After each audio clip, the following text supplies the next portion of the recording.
샬롬, 지난밤 평안하셨습니까? 오늘은 1월 31일, 1월의 마지막 날, 정교인 성경 통독 21번째 날입니다. 오늘 우리가 읽을 성경의 말씀은 민수기 15장부터 21장까지입니다. 혹시 성경 통독을 포기하신 분이 계시다면 오늘부터 다시 시작하시기 바랍니다. 지나간 것은 지나간 대로 넘어가시고 오늘부터 다시 시작하시기 바랍니다. 민수기는 크게 세 부분으로 나뉩니다. 어제 보여드렸던 민수기의 구조를 머릿속으로 한번 떠올려 보시기 바랍니다. 이것을 알아야 민수기를 이해할 수 있습니다. 첫 번째 부분은 1장부터 10장까지 장소는 시내산입니다. 두 번째 부분은 11장부터 32장까지 장소는 광야입니다. 세 번째 부분은 33장부터 36장까지 장소는 모압입니다. 그렇다면 오늘의 본문은 어디에 속합니까? 민수기 15장부터 21장이므로 두 번째 부분 광야입니다. 어제 민수기 14장에서 이스라엘 백성들은 가나안 땅에 들어갔습니까? 못 들어갔습니다. 여호수아와 갈렙이 그렇게 믿음으로 담대하게 선포했음에도 불구하고 그들은 못 들어갔습니다. 우리는 스스로 보기에도 메뚜기 같으니 그들이 보기에도 그와 같았을 것이니라.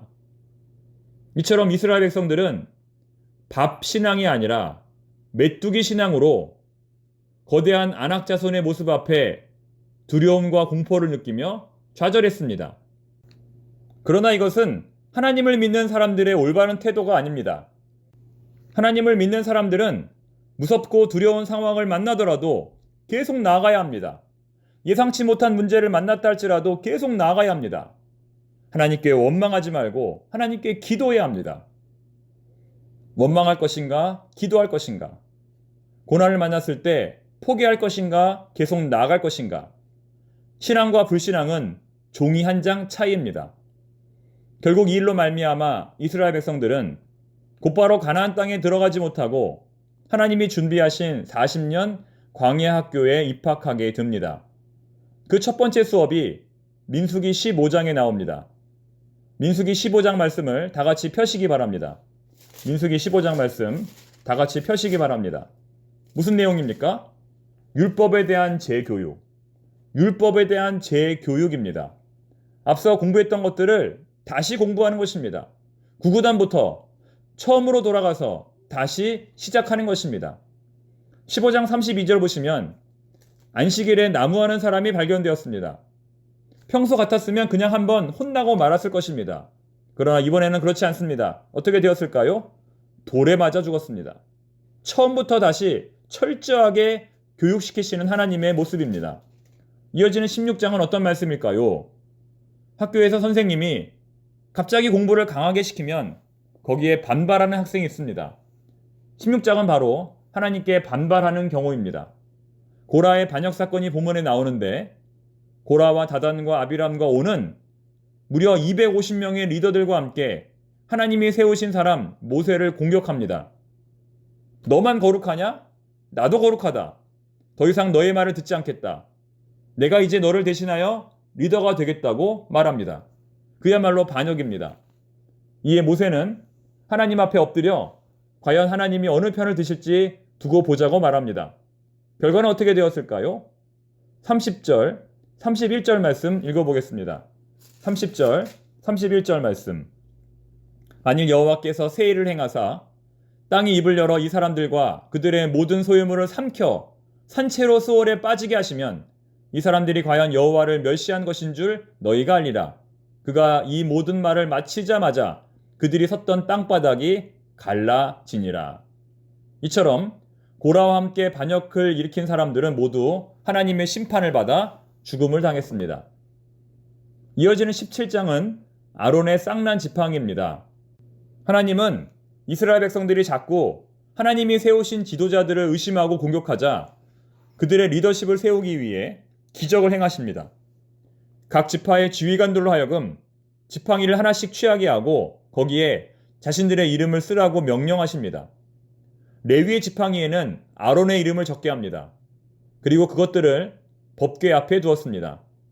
다음날 모세가 지성소에 들어가 보니 오직 아론의 지팡이에만 우미 돋고 순이 나고 꽃이 피어 살구 열매가 열렸습니다. 이 사건을 통하여 하나님은 모세와 아론의 리더십을 더욱 강화시켜 주셨습니다. 18장은 위로와 소망의 메시지입니다. 고라의 사건으로 인하여 낙심 가운데 있을 레위인들을 격려하시고 사명의 중요성에 대해서 다시 한번 말씀해 주십니다. 레위인은 다른 11지파를 대신하여 하나님께 바쳐진 사람들입니다. 하나님께 서원된 사람들입니다. 그래서 그들은 약속의 땅에 들어가더라도 분깃이 없습니다. 땅을 기업으로 얻지 못합니다. 대신 하나님이 그들의 기업이 되십니다. 다시 말해 하나님의 거룩한 직분을 받아 성막에서 일을 하는 것이 바로 그들의 분깃이라는 것입니다. 그리하여 하나님은 레위인들에게 다음과 같은 위로와 소망의 말씀을 주십니다. 7절 말씀, 너와 내 아들들은 제단과 휘장 안의 모든 일에 대하여 제사장의 직분을 지켜 섬기라. 내가 제사장의 직분을 너희에게 선물로 주었은즉 거기 가까이 하는 외에는 죽임을 당할지니라. 레위에게 주신 성막에서 봉사하는 직분이 바로 하나님의 거룩한 선물이라는 것입니다. 사랑하는 교우 여러분, 지금 여러분들이 교회에서 맡은 직분은 무엇입니까?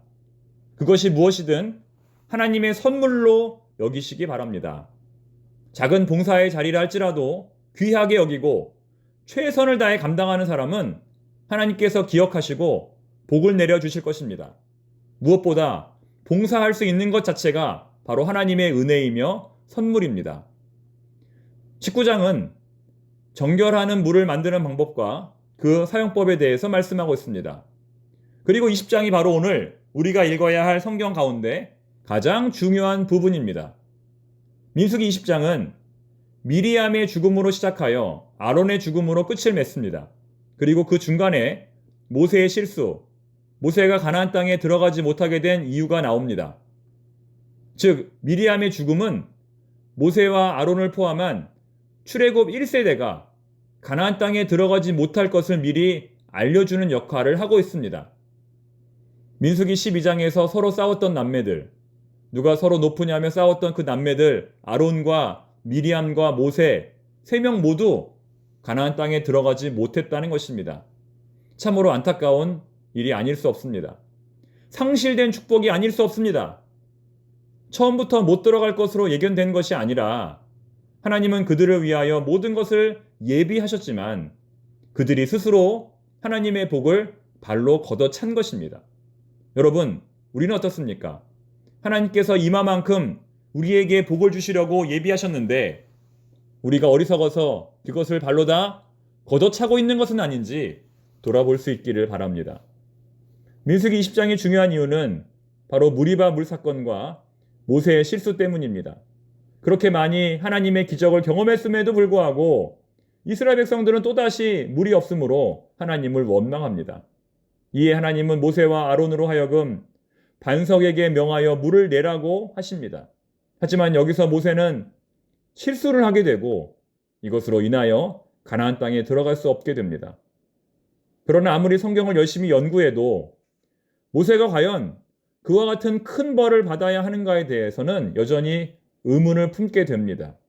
이 부분은 지금도 성경 해석의 큰 난제로 남아 있습니다. 하지만 그럼에도 불구하고 우리가 꼭 기억해야 할 것은 결국 모세가 하나님을 믿지 못했었다는 것입니다. 12절 보시겠습니까? 여호와께서 모세와 아론에게 이르시되 너희가 나를 믿지 못하고. 결국 민수기가 말하고자 하는 것은 믿음입니다. 믿음. 여호와께서 모세에게 이르시되 이 백성이 어느 때까지 나를 멸시하겠느냐? 내가 그들 중에 많은 이적을 행하였으나 어느 때까지 나를 믿지 않겠느냐? 무슨 말이냐면 겉으로는 사람들이 하나님을 잘 믿는 것처럼 보여도 실제로 하나님을 온전히 믿는 사람은 극히 소수라는 것입니다. 사랑하는 교우 여러분, 여러분들은 진실로 하나님을 믿고 계십니까? 여러분들은 진실로 하나님을 믿고 계십니까? 그렇다면 날마다 우리에게 주어지는 시련과 연단을 우리의 믿음을 검증하는 방법으로 여기시기를 바랍니다.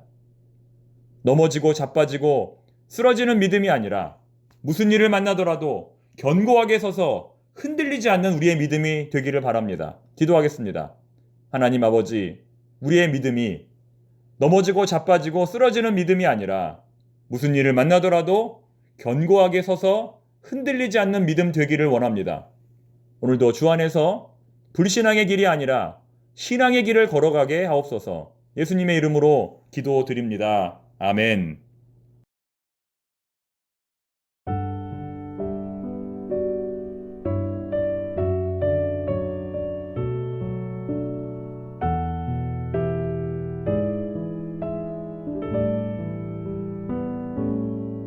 날마다 숨 쉬는 순간마다 내 앞에 어려움을 보내 주님 앞에 이 몸을 맡길 때 슬픔 없네 두려움 없네 주님의 그 자비로운 손길 항상 좋은 것 주시도다